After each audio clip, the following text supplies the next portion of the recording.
Hi, I'm Marianna Valle. I'm the private equity correspondent for Debtwire, and with me I have James Burns from Lloyds Banking. He is a director in the acquisition finance team.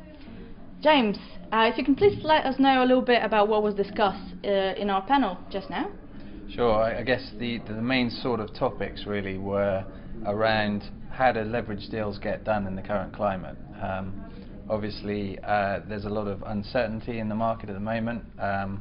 There's a lot of people sitting on sort of long positions. There's something like 9 billion euros of sort of hung debt in the market at the moment. And so I think people want to know how do you put a deal together in the current climate with all of that sort of backdrop. And what were the main conclusions in terms of how you can actually put these deals together? Sure. I mean, obviously, if you're sort of positive, the things that need to happen really are some sort of resolution in terms of the Eurozone crisis. If that sort of leads to less volatility and uncertainty, the high yield markets reopen, that would lead to a sort of repricing of the secondary LBO market, which is currently depressed. I think that would obviously free up a lot more liquidity. If those things don't happen, being more pessimistic, then the likely deals that will get done will tend to be sort of clubs or very sort of limited underwrites, of a deal size of sort of 100 to 300 euros, let's say. People will be reluctant to take on bigger underwriting positions with no visibility on sell down. How about alternative forms of financing? Well, I think there are a number of things to sort of discuss. One of the real question marks is what sort of replaces the CDO liquidity, which, as we know, is sort of running off as those CDO vehicles come to the end of their sort of reinvestment periods. And that is a real question. There's talk of different forms of credit coming in to replace it. We didn't really talk much about it, but listed funds are an obvious way that could replace liquidity.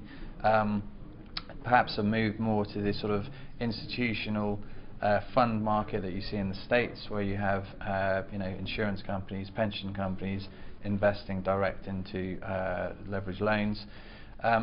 So question is, how do things develop really? And right now, I don't think anyone really has an answer for that.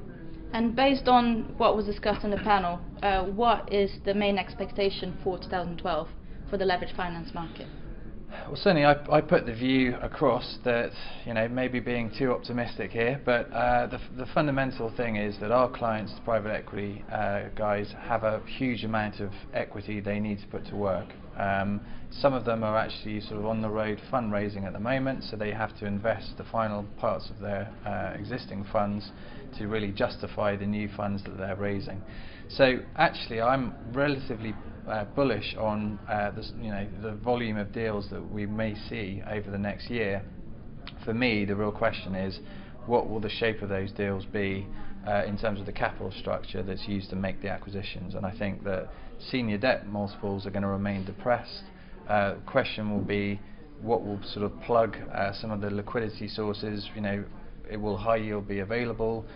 Could 2012 be the year of the the mezzanine market again? And valuations, I think, will probably remain depressed, frankly, with those capital constraints. But again, I think that there will actually be a reasonable amount of activity in the leverage loan, or certainly the private equity arena, just simply because of the volume of equity that needs to be invested. Great, thank you very much. Thank you.